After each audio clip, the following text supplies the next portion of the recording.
नमस्कार दोस्तों, आप सबका स्वागत है आपके अपने चैनल गवर्नमेंट एग्जाम स्टडी में। दोस्तों आज हम इस वीडियो में बात करने जा रहे हैं ग्राम पंचायत अधिकारी की। मेरे हाथ में ये पेपर दिख रहा है जो आपके बहुत काम का होने वाला है। ऑब्वियस सी बात है ये आपका ग्राम पंचायत अधिकारी का पेपर तो नहीं है, लेकिन जो भी ये पेपर है ये आपके बहुत काम का होने वाला है। इसीलिए वीडियो को अंत तक ज़रूर देखना और चैनल को अगर सब्सक्राइब नहीं किया है तो ज़रूर कर लेना। और एक काम और करना, वो है टेलीग्राम ग्रुप से ज़रूर जुड़ जाना। उसका लिंक आपको डिस्क्रिप्शन में मिल जाएगा, क्योंकि यहाँ पर कई कंटेंट है जो अगर मैं आपको प्रोवाइड करना चाहूँगी तो वो टेलीग्राम पर ही आपको उसकी PDF मिल पाएगी। ठीक है, अब हम लोग बात कर लेते हैं कि पेपर कौन सा है और क्या चीज़ें हैं। आपको पता होगा ग्राम पंचायत अधिकारी आपका पेट 2022 से होने वाली परीक्षा है। पेट 2022 जिसने दिया है वही बच्चे सिर्फ इस एग्जाम में एलिजिबल हैं। ठीक है, और पेट 2022 ही नहीं, आपको पता है कट ऑफ आपकी आई है जो कब आई है, 27 तारीख को आई है। पद कितने हैं इसमें? ग्राम पंचायत अधिकारी के लिए पद हैं दोस्तों 1468। कितने अभ्यर्थियों को बुलाया गया है? 66,691 लोगों को बुलाया गया है 15 गुना के हिसाब से। ठीक है, अब देख लो कट ऑफ क्या गई है। ज्यादातर लोगों को पता होगी, जिनको नहीं पता होगी देख लो ये नंबर अगर आपके हैं अपना चेक कर लो, एलिजिबिलिटी स्टेटस पता चल जाएगा कि आप एलिजिबल हो या फिर नहीं हो।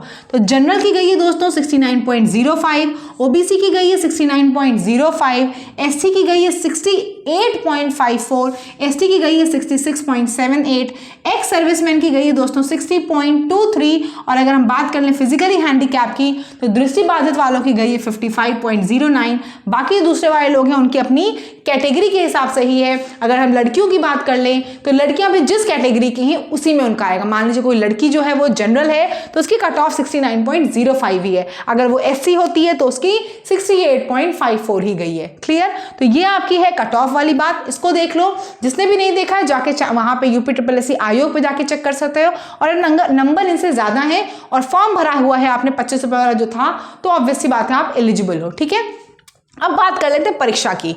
तो परीक्षा देखो कितने अंकों की होगी, 100 प्रश्न आएंगे, 2 घंटा मिलेगा आपको, और नेगेटिव मार्किंग कितनी है? 1/4 की है। क्लियर इतनी चीजें? अब जरा सिलेबस देख लो, क्योंकि वही मेन आपके लिए डिफिकल्ट हो रहा है। लगातार जो आप पूछो वो यही पूछो, किस बुक से पढ़ा जाए, क्या किया जाए, कुछ समझ नहीं आ रहा है। तो हम वही बताने जा रहे हैं आपको, उसके लिए बस ध्यान से देख लो।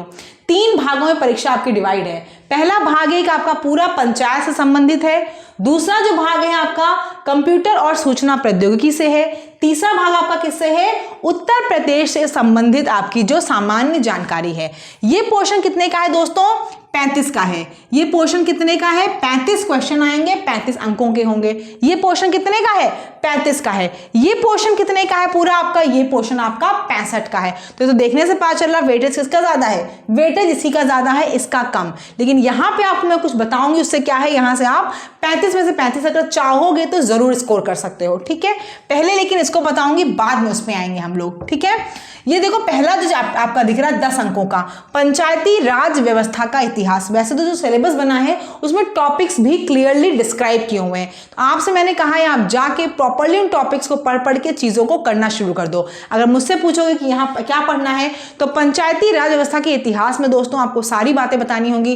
पहली बात, पंचायती राज व्यवस्था कहाँ लागू हुई, अशोक मेहता समिति कौन सी है, बलवंत राय मेहता समिति कौन सी है, किसे द्विस्तरीय समिति बोलते हैं, किसे त्रिस्तरीय समिति बोलते हैं, ये सब आपको पूरा पता होना चाहिए। ठीक है, आपका संविधान कौन सा है जो इसमें हुआ, इंप्लीमेंट हुआ, कौन से आर्टिकल से ये आपका आया एग्जिस्टेंस में, कौन सा भाग है, कौन सा सब अनुसूची है, वो सभी चीजें पढ़नी है। उसके लिए क्या करो दोस्तों, आपके पास, मैं तो ये परीक्षा वाणी की बुक दिखा रही हूँ, लेकिन आपके पास कोई भी बुक जरूर होगी पॉलिटी की। अभी तक अगर आप तैयारी कर रहे हो तो पॉलिटी की कोई बुक जरूर होगी। पॉलिटी की अगर बुक है, संविधान की बुक है, उसमें जाना, खोजना, पंचायती राज और नगर पालिकाएं वाला टॉपिक मिल जाएगा। जैसे ही वो टॉपिक मिले उसको पूरा पढ़ डालो। पढ़ डालो मतलब रट्टा मार लो, उसमें से आपकी सारी चीजें कवर हो जाएंगी। ठीक है, पहला वाला दूसरा टॉपिक तो उसी से कवर हो जाएगा। ठीक, समझ में आ गई? संविधान की कोई भी बुक, पॉलिटी की जो भी बुक हो, ये परीक्षा वाणी की बुक है, आपके पास जो भी बुक हो, लक्ष्मीकांत हो या जो भी बुक आपके पास और हो, तो मैं बोलूंगी कि आप उससे जरूर पढ़ लेना। अगर ये बुक है तो बहुत बेस्ट है, इसमें तो सारी चीजें अच्छे से लिखी हुई है। ठीक है,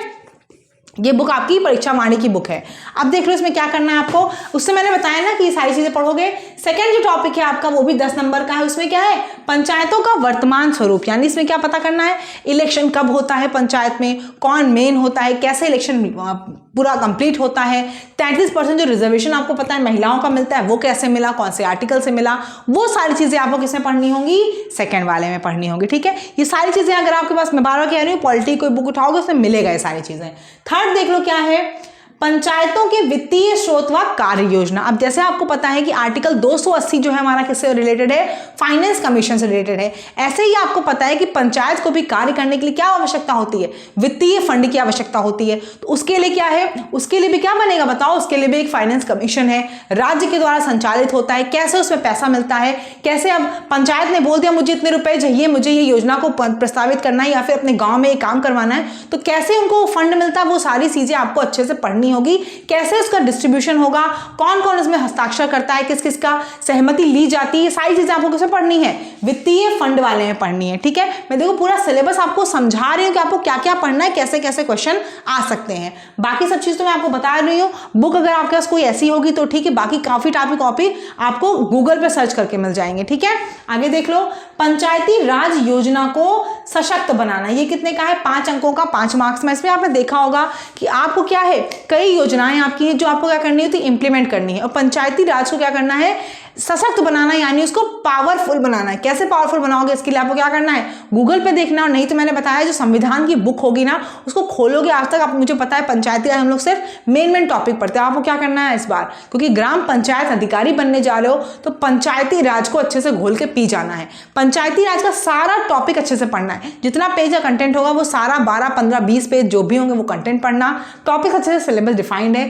जो नहीं समझ में आएगा उसको मैं बता रही हूँ, गूगल पे जाना, पंचायती राज के बहुत पेज हैं, बहुत पीडीएफ पड़ी हुई, ये सारे टॉपिक्स वहां क्लियरली आपको समझ में आ जाएंगे। ठीक है, आगे देख लो, नेक्स्ट क्या है, ग्रामीण विकास योजना। ये कितने मार्क्स का है, ये आपका 20 मार्क्स का है, जिसको आप इजीली कवर कर सकते हो। क्यों इजीली कवर कर सकते हो, क्योंकि ग्रामीण विकास योजनाएं पूछी गई हैं और वो भी किससे, उत्तर प्रदेश से संबंधित। तो जो भी आपकी नई योजना हो, जैसे मान लीजिए आपको पता है राष्ट्रीय आपका ग्रामीण मिशन है, ठीक है, शहरी मिशन छोड़ दीजिए, ग्रामीण मिशन है, स्वरोजगार योजना है, और ट्राइसम आपकी योजना थी जो रूरल यूथ को एम्प्लॉयमेंट के लिए थी। तो ये सारी योजनाएं आपको विकास के संबंधित, पुरानी हो नई हो, लेटेस्ट वाली तो ज्यादा इंपॉर्टेंट है, वो सब आप पहले कर लो, क्योंकि ये आप इजीली ढूंढ पाओगे, इजीली आपको मिल जाएंगी। ठीक है, नहीं मिलेंगे तो मैं यही कह रही हूँ आप अगर टेलीग्राम ग्रुप ज्वाइन कर लो, तुरंत तो नहीं, लेकिन हाँ मैं आपको कोशिश करूंगी कि मैं योजनाएं संबंधी टॉपिक आपको प्रोवाइड कर दूं पीडीएफ उसकी। ठीक है, अगला देख लो क्या है, ग्राम पंचायत अधिकारियों की ग्रामीण क्षेत्र के विकास में भूमिका।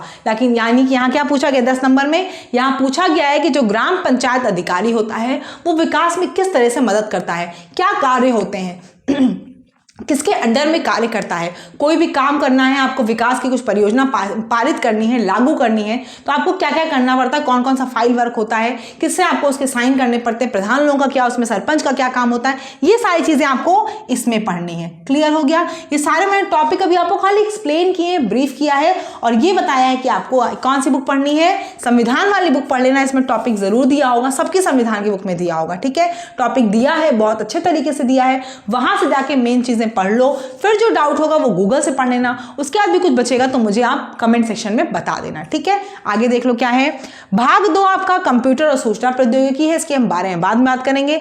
भाग 3 आपका किस्सा है उत्तर प्रदेश संबंधित सामान्य जानकारी। तो देखो आप जनरली जितना पेपर आपका हो रहा है यूपी SSC का, सब में क्या है, ये 20 अंकों का आपका जरूर आता है। इसके लिए भी क्या करना है, देखो ये है आपकी परीक्षा वाणी की बुक, ये किसकी रिलेटेड है, उत्तर प्रदेश की है। ये बहुत अच्छी बुक है, बहुत ज्यादा अच्छे से कंटेंट लिखा हुआ, वही चीजें लिखी जो इंपॉर्टेंट है, जो एग्जाम में बार बार आती हैं। तो ये बुक किसी के पास है जरूर पढ़ लो। अगर आपके पास ये नहीं है तो कोई दिक्कत नहीं, जो भी आपके पास उत्तर प्रदेश वाली बुक हो, जो भी, उससे आप क्या करो, पढ़ डालो। अब मैं देखो कुछ बताने जा रही हूँ, वो ध्यान से सुनना। ये देखो मेरे पास पेपर है दोस्तों, ये पेपर है, अभी आपका पेपर हुआ था जूनियर असिस्टेंट का, ये उसका पेपर है। अगर आपने जूनियर असिस्टेंट का पेपर दिया होगा अभी जो लेटेस्ट हुआ था, तो बहुत बढ़िया क्या पेपर है, फटाफट पहले पेपर को गो थ्रू कर लो। क्यों, क्योंकि वहां पे ये दोनों चीज आपकी आनी थी, यही दोनों चीज सेम इसी नंबर की अगर आप देखोगे तो जूनियर असिस्टेंट में भी आई है। ठीक है, इसीलिए कह रही हूं जिसके पास पेपर है बढ़िया, इसके पास नहीं है टेलीग्राम ग्रुप पे जुड़ जाओ, यहाँ उसकी मैं आपको इसकी कंप्यूटर की और इसकी उत्तर प्रदेश की जानकारी के वाले क्वेश्चन दे दूंगी। क्यों कह रही हूँ, क्योंकि दोस्तों दोस्तों अब इन्होंने पैटर्न बदल लिया है। जैसे पहले पूछा आता था उत्तर प्रदेश सामान्य जानकारी में, एक क्वेश्चन एग्जांपल दे रही हूं, रूमी दरवाजा कहां पर स्थित है। इस बार पता है क्या पूछा गया, इस बार पूछा गया था रूमी दरवाजा की लंबाई कितनी है, ठीक है, ये क्वेश्चन पूछा गया था। इसीलिए कह रहे हो पैटर्न बदल लिया है, लेकिन इस पेपर को देख लोगे ना तो बहुत ज्यादा आपको हेल्प मिलेगी कि आपको कंप्यूटर और उत्तर प्रदेश कैसे पढ़ना है, क्योंकि आयोग का बनाया हुआ लेटेस्ट पेपर है। आपको पता है जो भी एग्जाम देने जाते हो उसका जो लेटेस्ट पैटर्न होता है वो जरूर देखना चाहिए। तो लेटेस्ट पैटर्न के हिसाब से ये वो आपका पेपर है, जिसमें आपको देख सकते हो कई क्वेश्चंस आपके, जैसे पूछा गया था इसमें कि उत्तर प्रदेश में अभी तक अक्टूबर 2021 तक कितने नगर निगम हैं, ऐसे क्वेश्चन आए थे। तो क्वेश्चन आसान नहीं आए थे, बार बार कहूंगी, क्वेश्चन थोड़े से डीप वाले आए थे। इसीलिए कह लो कि आप टेलीग्राम ग्रुप को ज्वाइन कर लें, मैं आपको पेपर दूंगी, उसके अकॉर्डिंग थोड़ा सा पढ़ाई करना है क्या चीज से मैं पूछ रही है आयोग। कंप्यूटर की बात करें तो सेम कंप्यूटर में भी दोस्तों यहीं पे था, कंप्यूटर में भी क्या था आपके पास, कंप्यूटर में भी दोस्तों सेम ऐसे ही पूछा गया था। यहां भी क्या हुआ था, यहां भी ऐसे क्वेश्चन में देख लो, एक दो दिख रहा हो तो, कि वर्ल्ड वाइड वेब के आविष्कारक कौन है, या फिर आपसे पूछा गया था कि आईओटी उपकरणों में वायरलेस संचार के लिए आमतौर पर किस तकनीक का उपयोग किया जाता है। अपाचे हुडूप फ्रेमवर्क एक बड़ा हिस्सा है, किस भाषा में लिखा गया। तो आपको ये देख के समझ में आएगा कि कैसा पेपर आपका ग्राम पंचायत अधिकारी का आने वाला है। ठीक है, समझ में आ रही होगी मेरी बात। तो ये पेपर की मैं टेलीग्राम लिंक पे आपको पीडीएफ भेज दूंगी, जिन्होंने एग्जाम दिया होगा जूनियर असिस्टेंट का, पेपर को जरूर गो थ्रू कर लेना। इस सेक्शन में तो डेफिनेटली बहुत हेल्प मिल जाएगी। बाकी इस सेक्शन के लिए देखो मैंने बुक बता दी, इसके लिए भी आपको मैंने बुक बता दी, कंप्यूटर की कोई भी बुक जो हो आपके पास उससे पढ़ लेना। ठीक है, बाकी पंचायती राज के लिए देखो मैंने टॉपिक बता दिए, पीडीएफ मैंने कहा कि आप टेलीग्राम ग्रुप से जुड़ जाओ, कोई भी योजनाओं वाला टॉपिक जो भी मुझे लगेगा मैं बनाऊंगी तो वो आपको जरूर मैं पीडीएफ उसकी प्रोवाइड कर दूंगी। ठीक है, चैनल पे नए होंगे तो चैनल को सब्सक्राइब जरूर कर लेना, और वीडियो पसंद आए तो लाइक जरूर करना, अपने दोस्तों के साथ भी शेयर जरूर करना। ठीक है, कमेंट सेक्शन में कोई भी क्वेरी हो तो मुझसे पूछ सकते हो। बाकी दोस्तों इस चैनल पे पेट की क्लासेस चल रही हैं, पेट की पीडीएफ मिल रही है, उससे संबंधित कोई जानकारी चाहिए हो तो आप मुझे तब भी कमेंट कर सकते हो। धन्यवाद।